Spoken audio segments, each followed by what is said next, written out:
Hey everyone, I'm Sumi. Welcome to my channel, The Tadka Project, where I show you how to make delicious vegan Indian food. Today is a super interesting video because we're going to show you how to make the takeout classic that everyone loves, Aloo Gobi, but two versions of it, a North Indian version and a South Indian version. And we're going to do a little taste test at the end to see which one we like better. So stay until the end and let's get cooking.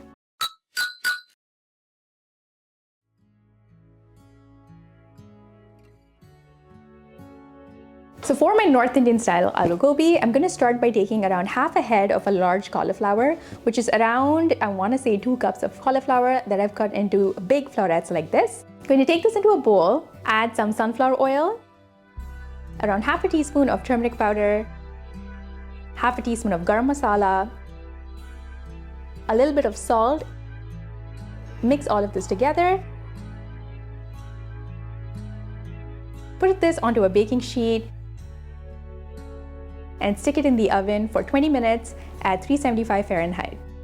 I'm going to do a similar thing with my potatoes. I have these delicious organic baby potatoes that I got at my local farmer's market, and that's why I haven't peeled them. But obviously if your potatoes are not organic, you might want to peel them. I've halved my potatoes, stuck this into a bowl, added some sunflower oil, turmeric, garam masala, salt, gave this all a really nice mix, put it onto my baking sheet, set the timer for 30 minutes at 375 in the oven. So this step will make sure that your potatoes and cauliflower get cooked through but also hold their crunch, because if you just stick it into a pot together, sometimes the cauliflower breaks down a lot more quickly than the potatoes, or the potatoes go to mush. I'm going to start on my gravy here. So I've taken a pan on medium-high heat to which I've added around a tablespoon of sunflower oil. You can use any flavorless oil of your choice. Once the oil is hot, I'm adding a teaspoon of cumin seeds. I'm going to cook this for around 10 to 15 seconds until fragrant. To this, I'm going to add some julienne ginger slices. The reason why I julienne and didn't chop is because it's really delicious to bite into some ginger while you're eating your curry. I'm going to cook this a couple seconds till it gets golden brown in color. Ginger is golden brown in color, so I'm going to add around half of an onion that's been sliced. Salt this to speed up the cooking process. Give all of this a good mix and cook until the onions get a little translucent. We don't want them going limp because we want all our vegetables in this to hold their crunch. I'm going to add some turmeric. And as you can see, my onions are a little translucent. So this is the perfect time to add our chopped tomatoes. Here I've taken a large tomato on the vine, which is around 2 cups of chopped tomatoes. To this, I'm also going to add a tablespoon of tomato paste for that extra tomatoey flavor, but it also gives it that red color that we love seeing in Indian dishes. I'm also going to add a tablespoon of dried coriander seed powder and a teaspoon and a half of dried Kashmiri red chili powder. You can substitute with paprika if you don't have access to Kashmiri chili powder. Give all of this a good mix. If you feel like your tomatoes are sticking too much to the pan, you can add an extra teaspoon of cooking oil. Cook for around 4 to 5 minutes till the raw smell of the tomato is gone. If you add a lot of oil, you know your dish is cooked when the oil starts releasing on the sides. But because I've not added too much oil, I'm going to wait till the tomato paste along with the tomatoes just moves around effortlessly without sticking to the bottom of the pan. Now I'm going to add my cauliflowers and potatoes that are straight from the oven. And as you can see, they have a delicious golden color to them. I'm going to mix all of this really well. Add around half a cup of water. Mix again. Lower the heat to low. Cover with a lid and cook for around 8 to 10 minutes to make sure the cauliflower and the potatoes absorb the flavors completely. It's been 8 minutes. My gravy looks perfect. As you can see, a fork is going through the potato effortlessly, and it's doing the same with the cauliflower, and they've all maintained their shape. I'm not going to re-salt my dish because salting the onions was enough, as the tomato paste has its own saltiness, but you can try it to see if your dish needs more salt. I'm going to finish by adding some freshly chopped cilantro and some extra fresh julienne ginger. And there's your classic North Indian Aloo Gobi.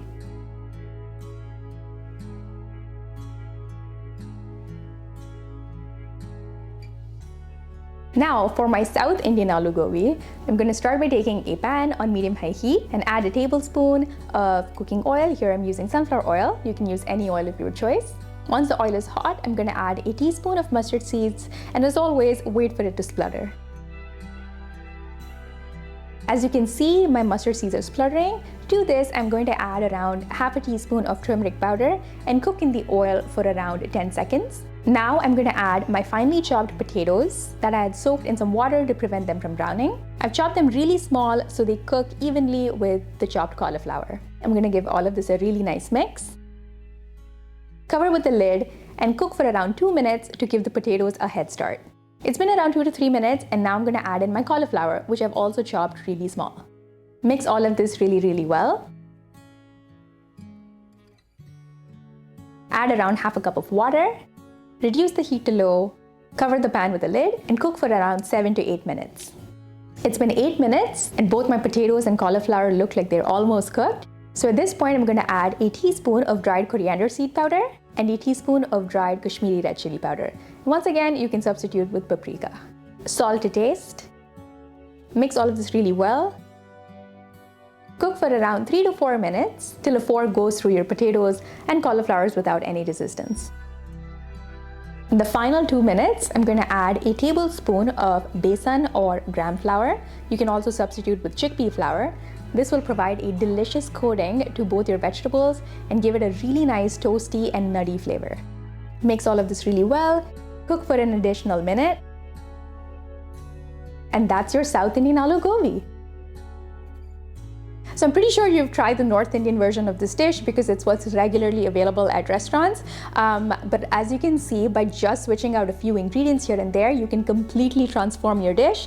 The North Indian dish has tomatoes, it has more of a semi-gravy consistency, whereas the South Indian one is completely dry and it's a lot more like nutty because of the chickpea flour. But obviously I love both equally, and it's time for the taste test now. So I'm gonna call my buddy / producer, Sarah, to join me.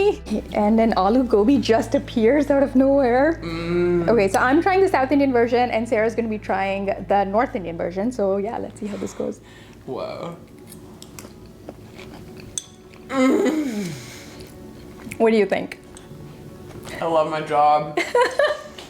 Really delicious. I love the tomato flavors and the curry, and they're sort of dry ingredients, so it makes it more like of a full meal. Yeah, and as you saw in the video, like we also like baked the cauliflower and potatoes like beforehand, so it maintains its shape and crunch.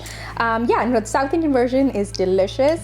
It definitely has that South Indian-y flavor because of the mustard seeds. So simple, so satisfying, and it's gonna taste so good in like a wrap or just with some fries. Okay, cool. Oh yeah, that's so good. Delicious! I love it. It's so good. I don't know which one I like better. I really like this one's smokier. Yeah. It's got like, yeah, a smokier flavor to it. It's a little drier. This might be fun to serve as a side dish. Yeah. For when you want to mix things up, which if you have a more gravy heavy like dal or something like that. Yeah. Whereas that one's like more of an all-in-one meal, but both are amazing. I'm so glad you actually like it and that I didn't fail miserably. I'm so proud of myself. Yeah, no, I love both of them. And I can't wait to eat both my cauliflower dishes once this video ends. So I hope you enjoyed spending time with us. Let us know in the comments if you want to see more videos with us together doing taste tests. And please like and subscribe because I come out with new videos every Sunday, and I'll see you another time with another dish. Bye.